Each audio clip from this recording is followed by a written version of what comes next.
Whether you're in North or South Carolina or anywhere else in the world, enter the Cat Cave with D. White and Shannon Smith, a part of the Keep Pounding Podcast Network, powered by the Fans First Sports Network, where you can find shows such as Winning the Division and Inside the Vault. Do not forget Believe in Panthers on the Believe Network with the founder of Tobacco Road Sports Radio's YouTube channel, Desmond Johnson, and Panthers legend, Jonathan Stewart. We are back another week inside of the Cat Cave. Let's talk some Panthers football. I'm your host, Shannon Smith, aka Podcast Smitty, holding down Western North Carolina. And I'm joined with the beast from the Northeast North Carolina, representing Pasquotank County, D. White, my partner. What's going on, man?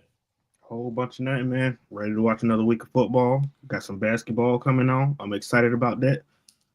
It's a good week. Man. Oh man, yes, definitely. You got the NBA starting back, looking forward to that another 82 game season. Also, we got playoff baseball coming on tomorrow night, World Series going in as the Dodgers will be taking on the Toronto Blue Jays. But we're not here for that. We're here to talk some football. Most importantly, Panthers football. Because I'm going to tell you what, man, once again, there you go. Another dub, eating another dub. But this is a very important dub, everybody. Because this dub gets the Panthers over 500. First time in years that the Panthers have been over 500. Unfortunately, a team had to lose, and it wasn't the Panthers, it was the New York Jets. And this was a big dub as well, too, because the Panthers did it away from Bank of America Stadium, did it on the road, traveled to East Rutherford, New Jersey, got the win 13-6, a very, very tough defensive game. This was a defensive game. Don't let this score fool you. This was some good football. This was some very grinded out trenches football. Offensive line came into play for both teams. Defensive line came into play for both teams. This was a grinded out football game. I know everyone is so used to those 40 and 50 point games between the two teams. I get it. But this was grinded out, power, old school football. And let me tell you what, that football wins. I don't care what anybody says. If you've been watching football long enough, you know that football wins. And that is a very, very good formula for the Carolina Panthers, especially with the running game and the defense. Now, going into this game, we had some not so great things. Of course, with a grounded out football game, of course, strenuous plays happen and cause injury. Unfortunately, Bryce Young sustained an injury. He had an injured ankle. Turned out to be a right ankle sprain. He could play this coming week. He could sit this coming week. I look at Bryce Young as the future, and I'm pretty sure D does as well. I'm pretty sure anybody watching football, Panthers football right now, knows that Bryce Young is the future of the Panthers. So D, here's the difficult decision that we have as fans. A week of Andy Dalton, which isn't bad, or do you want to put Bryce out there? What do you do? That depends on which Andy Dalton you're getting. They call him the Red Rifle, but I mean, last year he showed that he's a bolt action. This year, when he went in for Bryce, he showed that he just seemed overwhelmed, and he wasn't connecting with the receivers. It was tough. Now, granted, I wouldn't be mad at having to see him for a game because he's a good backup. He's a good vet. He's a good leader for Bryce. He's shown that he can step up in place of Bryce at times. But I'm not going to risk Bryce being hurt longer just because I want to see him. If that man's hurt, if he's still not feeling good today or tomorrow, cool. I'm just fine with letting him sit. I'm just fine with A game of Andy Dalton, because Andy Dalton, he feeds his receivers. When he can connect, he feeds his receivers. So T Mac, Leggett, they're gonna eat.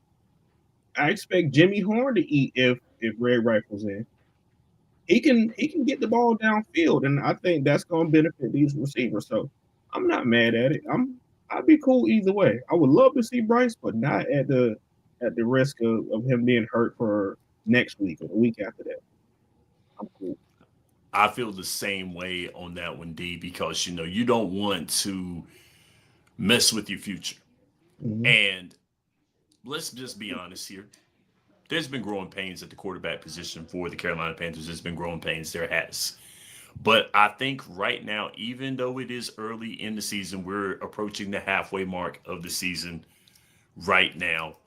You can't tell me that Bryce Young is not playing some good football at the quarterback position. You want to keep that momentum going. You want to keep it going because the only way you're going to have momentum is if you keep playing. But also, too, when it comes down to injury, when it comes down to risking more injury down the road, like you just said, there's sometimes you got to look at it and say, hey, look, we got to sit back here. We got to rest him. We got to sit him because he could get hurt more if he goes out there and tries to play it. I know that we've had quarterbacks in the past, I think of Steve McNair, who played hurt a lot. And that man had a lot of courage. It's very courageous to do so, but also, too, it's very daunting for a team if your future is going out there risking himself playing hurt. There's times where Cam played hurt. I remember that. Cam played hurt for that last run when he was with Carolina before he was let go of. He played hurt, and so I look at that and I'm like, yo, don't put Bryce in that same position. So hey, Andy Dalton, not a bad backup. Absolutely, they wouldn't have kept him as long as he was if he was a bad backup. So put him in this game. Let him do what he does. He's got weapons. It's not like he's going to be out there on an island. He's got a good running game. He's got some pass receivers. Line is showing what they can do. And also, too, Carolina's got a defense that can back him up as well, too. So I look at that as well, too. So I think this is probably an easy one right there. I think that might be a layup just to sit Mm-hmm. Bryce for the week for what's coming up. But let's talk a little more about this game here because, of course, the Jets haven't won a game, still winless. Unfortunately, they deviated from their quarterback. They let Justin Fields sit in favor of Tyrod Taylor.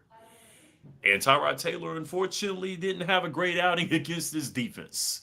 The Carolina Panthers defense was, and we're starting with the defense because we got to start with the defense because the defense showed out.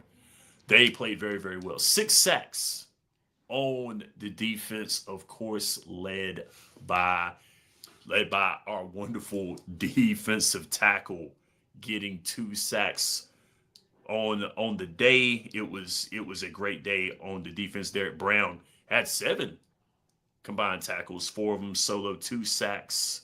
Of course, great play. We've been looking for Derek Brown to come back after the injury. Only played 1 game last year. Coming into this season, playing some very, very good football. I think the defense starts with him. Mm-hmm. Do you feel that way, D? Yeah, the defense starts with him, and it seemed like it ends with J.C. Horn and Trevon Merrick. Like these boys are balling, but that's with an asterisk. They are balling. They are nice. They are all pros. They deserve it. They've been playing like it. But it's the Jets. The Jets are 0-7. They've had some pretty close losses to where they could have won. However, Justin Fields has been a huge disappointment for them this entire year. And you mentioned that they put Tyrod Taylor and he didn't do better. He didn't do too good either, but he did better than Justin Fields. Like that was it's plenty of times where they should have connected to where they would have been leading this game several times over, but he was just not accurate. And man, our defense showed up. It was great to see, but Justin Fields helped us tremendously by losing this game for us. They when Tyron Taylor came in, he made a good amount of connections with his receivers, his tight ends, and he he threatened us a little bit, and it was scary. But again, J.C. Horn, the defense ends with him, and he showed why you don't throw the ball near him. So I mean, the Jets lost this game for us. We shouldn't have played down to that level. Our offense should have took off, especially after Sauce Gardner went out.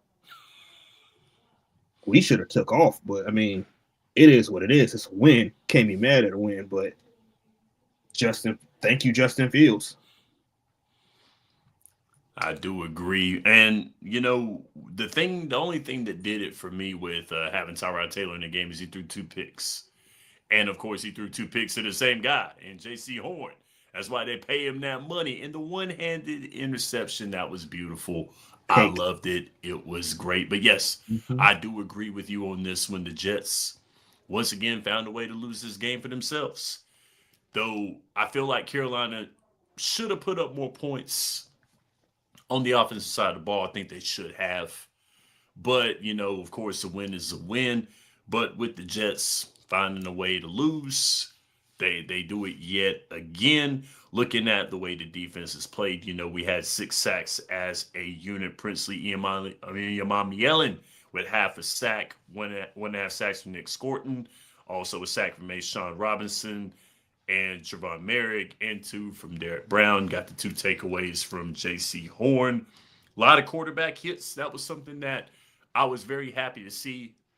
Carolina put pressure on the quarterback, which led to the passing game not being so great. And of course, the big thing with the Carolina Panthers is that, of course, with Brees Hall being a very able and very steady running back, he couldn't run the ball. Like, it's getting to the point where teams are having trouble running the football against the Carolina Panthers. And, of course, Derek Brown being such an anomaly on defense, being an incredible defender at that defensive tackle position. He is making it very, very hard. Brees Hall only had 38 yards rushing, 22 from Justin Fields, 11 from Tyrod Taylor. Isaiah Davis only had 10. They managed to run the ball 81 yards between 4 carriers in this game. Very good outing from the defense. Liked it very well. Kept them out of the end zone, which was something that is what Carolina was good at doing, keeping them out of the end zone. It's hard to win games when you can't score. And the Jets could not score on offense. Of course, Garrett Wilson did not play in this game, which was a factor for the Jets. But yet and still, it's next man up in the league. I have empathy but no sympathy for teams that get injuries.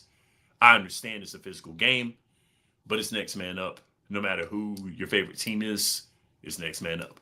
So the Carolina Panthers on defense did very, very well. Let's go to the offensive side of the ball. Of course, we talked about Bryce going out early, but Bryce didn't turn the ball over. Threw the ball very, very well. 15 to 25 passing, 138 yards, 1 touchdown. His QBR, of course, 88. His QBR was 62.4 with a rating of 88.4. Not bad. Not a bad day at the office. Andy Dalton coming in later on into the game to close it out. But, of course, the biggest thing that's being talked about by Carolina on the offense is the running game. Of course, no big 200-yard rush from Rico Dowdle. Didn't happen, but hey, doesn't matter. Timely, running the football. Now, of course, we talked about this last week. The fact that we could see a rebirth of double trouble in Carolina. Didn't really happen that way, but yet Carolina ran the football effectively 125 yards as a team. Rico Dowdle has 79 yards off 17 carries, 14 carries, 31 yards for Chuba Hubbard. No, not bad at all, but did we speak too soon on that, D? I don't think we did. I think it's really them trying to work Chuba back in, but at the same time, it's like we know who the hot hand is. Like we know what Rico's capable of. This could have been another 100-yard game for him. But I mean, I understand they believe Chuba is the future. He's the money guy that we just re-signed for what 3 4 years. I mean, I get it. He's the guy you wanna keep around for the next few years. But Rico has been probably the best running back in the league so far in just 2 games. I know we mentioned this in another situation we were in that'll come out a couple days. Rico's third in the league in rushing yards. So why not feed this man? Every time you give him the ball, he's going off. He's eating. He's running through people. Now Chuba, he's good. He's great.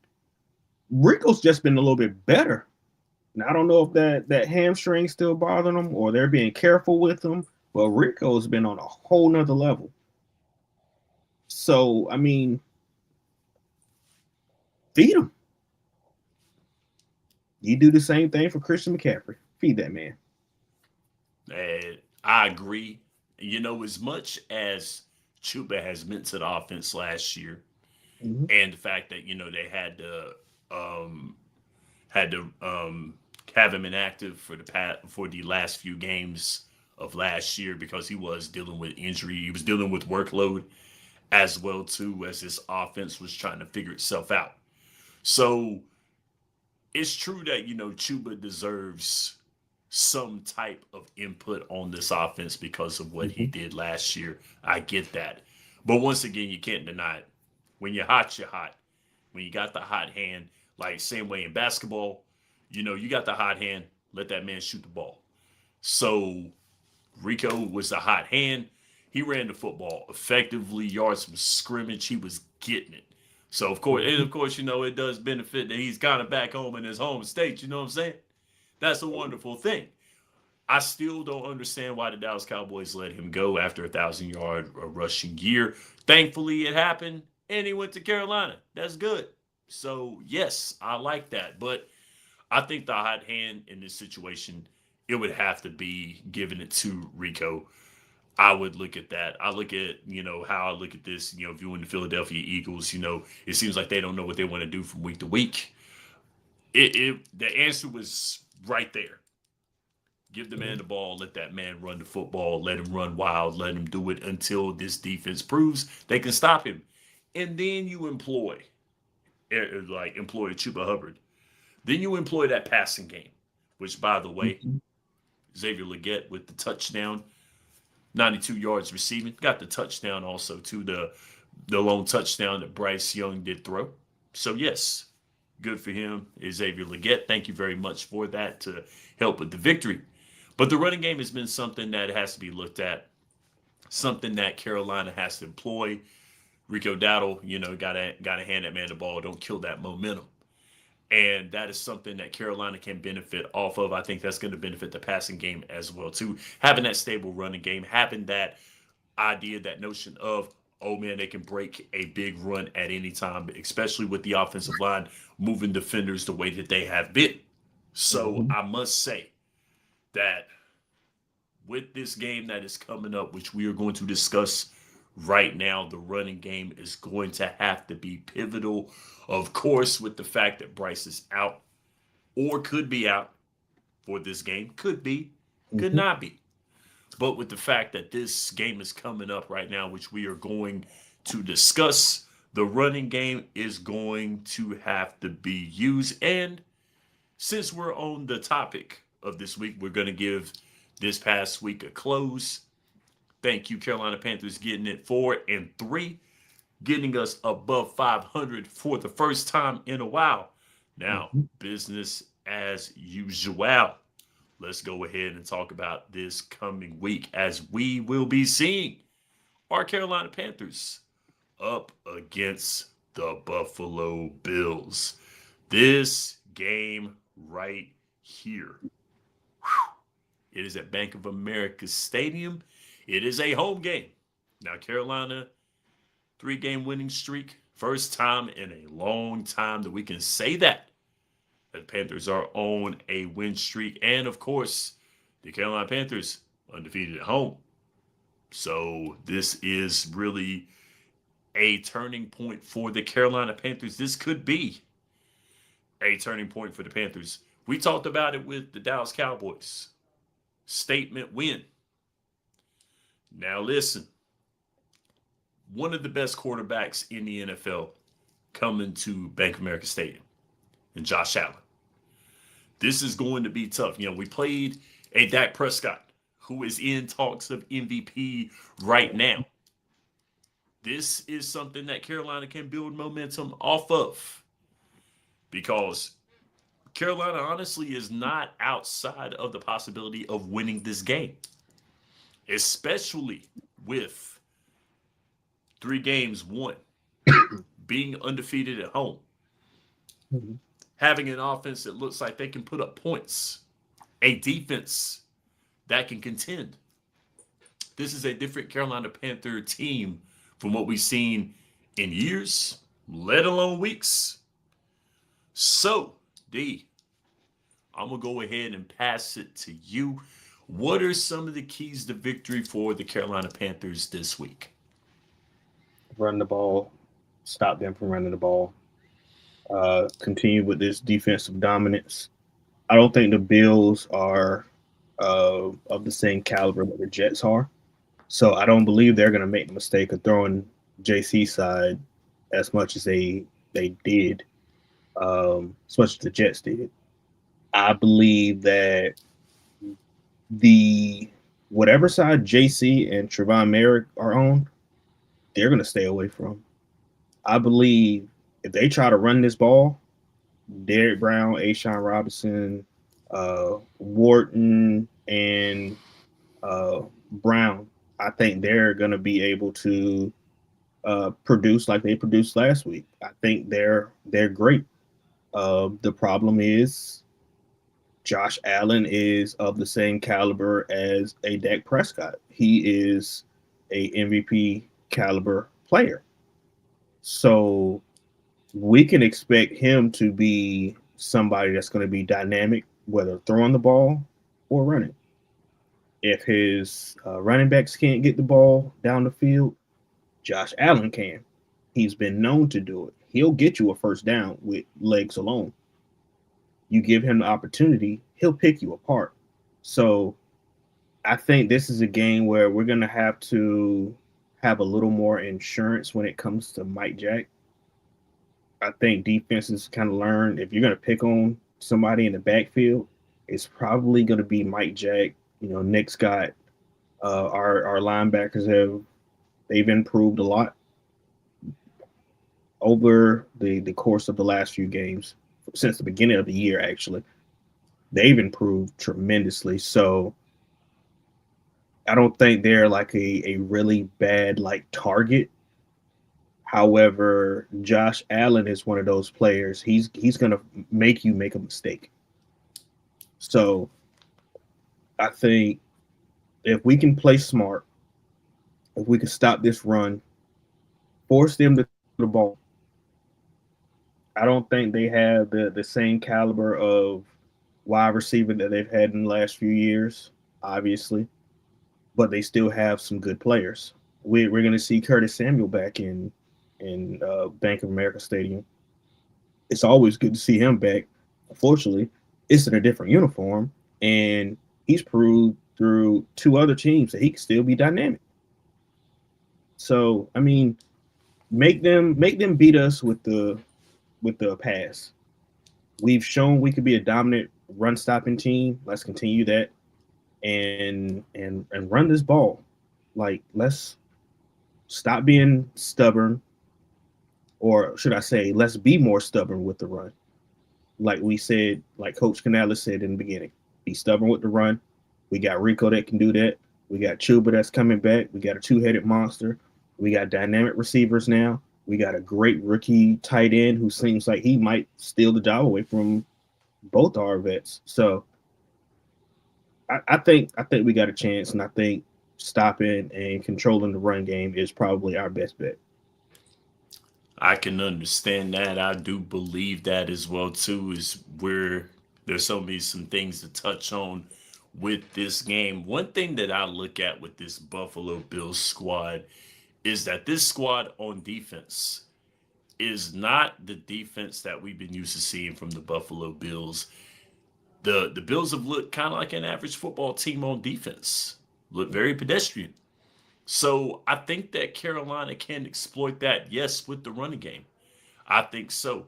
One thing that Andy Dalton can do is be a bend but don't break quarterback. Be one of those quarterbacks. So bend don't break. You don't have to go out there and be fantastic. No fancy stuff. Don't try to be fancy. Let's go out there and let's hit these guys in the mouth. Let's run the football. Let's hit them in the mouth. Let's let that offensive line go out there and play. Let this team know what you're made of. Let this team know you're not afraid to hit them. Mm-hmm. That's the main thing that I look at with this as well too, because this defense can be exploited. I think this defense is not as strong as it used to be. I don't see that because there have been some games where the Buffalo defense has been blown away. So I look at that as something. Look at what the New England Patriots did with them, and New England torched us. Yes, and Falcons. that was something that was not supposed to happen with the Buffalo Bills. New England was not supposed to torch them like they did. Mm-mm. So that's something that I looked at and thought of myself. Now, looking at this offense as well too, Josh Allen, reigning MVP, of course, and well deserved. I gotta give credit's due. Josh Allen is a wonderful quarterback. He did the most with not so much last year with this offense. I called it a nothing to lose offense when I talked about the Bills. I called it a nothing to lose offense because honestly, they had pieces from that offense that a lot of quarterbacks probably would not be able to use unless you're Josh Allen. But now going into it this year, there's no true number one receiver for the Buffalo Bills. I don't see that. Shakur is a good receiver. Keon, very good receiver. But yet, who's number one? We don't know. Dalton Kincaid at the tight end. Don't know what to do. The running game also too. They have a good running game in Buffalo, but once again, this offense begins and ends with Josh Allen. But will the other pieces come alive in order for the Bills to win this game? So that's what I kind of look at on the offensive side of the ball.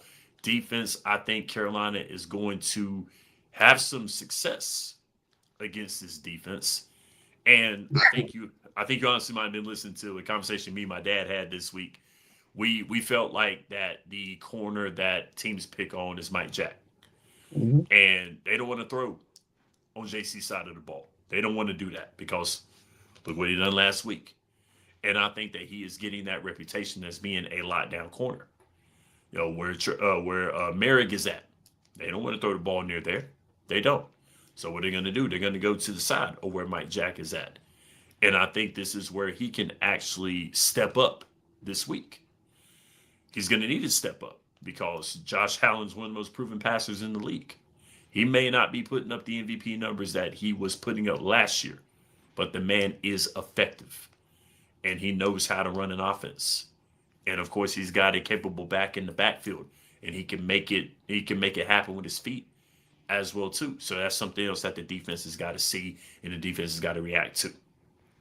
So that is going to be interesting to watch with the Carolina Panthers going back home to Bank of America Stadium to play yet another AFC East squad in the Buffalo Bills. Anything last that you want to say in regards to this game or in regards to Panthers football?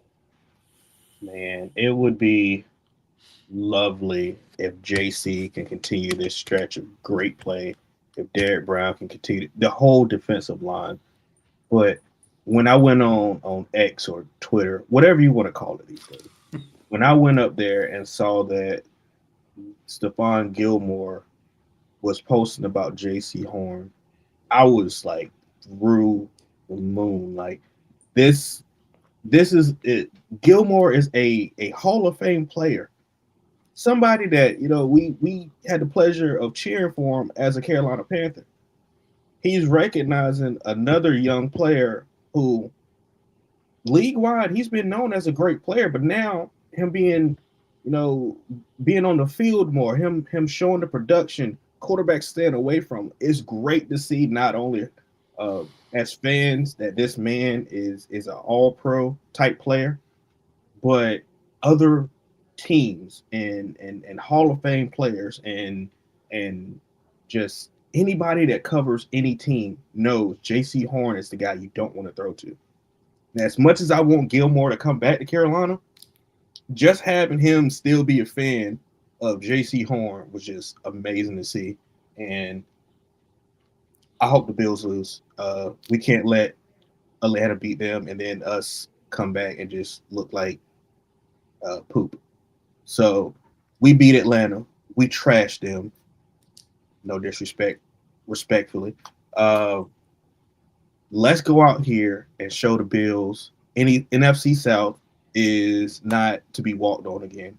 That you got to compete with not just the Bucks, but you got to come to Carolina and play in a place that we haven't lost yet. Let's show them what we're made of. Definitely. Now, looking into it right here, Josh Allen undefeated coming out of the bye week. That's something that we got to look at in this game. Unfortunately, we got to look at Andy Dalton 1-5 as a Panthers starter last year. Hey, got to look at that. Tough to see, but also too, Shaq Thompson gonna make a return. Mm-hmm. And of course, Shaq Thompson gave us some wonderful years as a Mm-hmm. Carolina Panther. He will be on the other side of the ball for the Buffalo Bills, but it is good to see Shaq Thompson. But hey, I would love to send Shaq Thompson and the Buffalo Bills out with a loss.